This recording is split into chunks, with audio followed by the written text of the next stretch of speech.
These words could mean something very different if they were used in another story.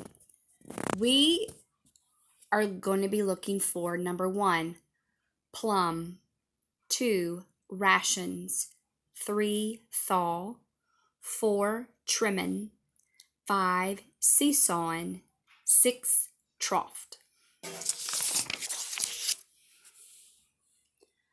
The Hickory Toothpick.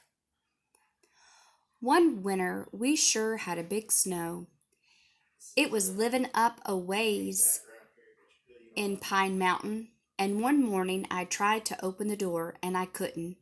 The snow the snow had piled up plumb over the house. I kept my stove going, had me a fairly good pile of wood in the house, enough rations for a day or two. But after about 4 days, my wood was gone, and meat too. The snow didn't seem to thaw much. And after I'd burnt up all my shelves and a couple of chairs, I knew I had to get out to find some firewood.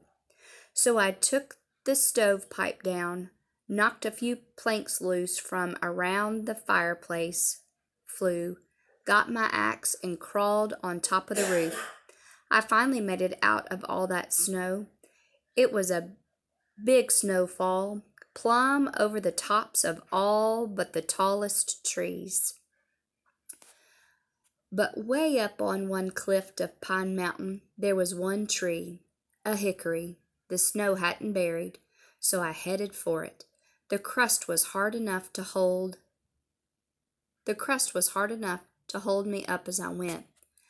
I could see directly where other folks' houses were snowed under. I got to the hickory tree, finally, and I cut that tree, went to trimming it, piled up the limbs right careful, so I'd have plenty of kindling. Oh, I saved every twig.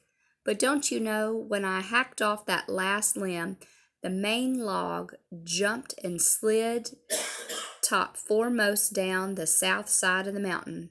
There went my stove wood. I went slithering down, faster and faster. It was going so fast it shot across the bottom, and back up Black Mountain it flew.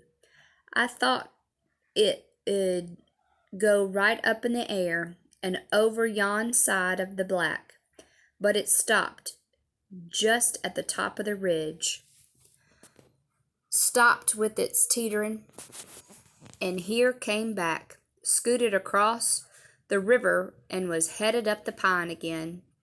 Stopped right at me, and down across the valley, so it went. It hit the bottom going so fast it was smoking. Right back up Black Mountain, clean to the top and back down. This way again. I watched it seesawing a few times and finally gathered up that pile of brush I had made it back for the house and started my fire. Forgot about that big log a-swaying in the valley. About a week later, I finally heard drip, drip, drip. So I shoved on the door, mashed the snow back, and got out. Snow was still about 6 foot deep. I got my axe and headed for the nearest tree. Got me a good pile of wood in and fixed a fire till my little stove was red hot. Had to go fetch some meal and other rations. I was getting a little hungry, so I took off for the store at Putney. I looked over the country and noticed a sort of trough where there had been two mountains. I looked over the country and noticed a sort of trough there between the two mountains where that log had been sliding. I went right down there. Couldn't see that hickory log at all. But when I got to the bottom of the trough, I looked, and there, still sliding back and forth just a few inches, was my log. Don't you know it, with all that seesawing, that log had worn down to the size of a toothpick. I leaned over, picked it up, stuck it in my pocket. You may not believe me, but I kept it to this day. There, look at it yourself. Best toothpick I've ever had.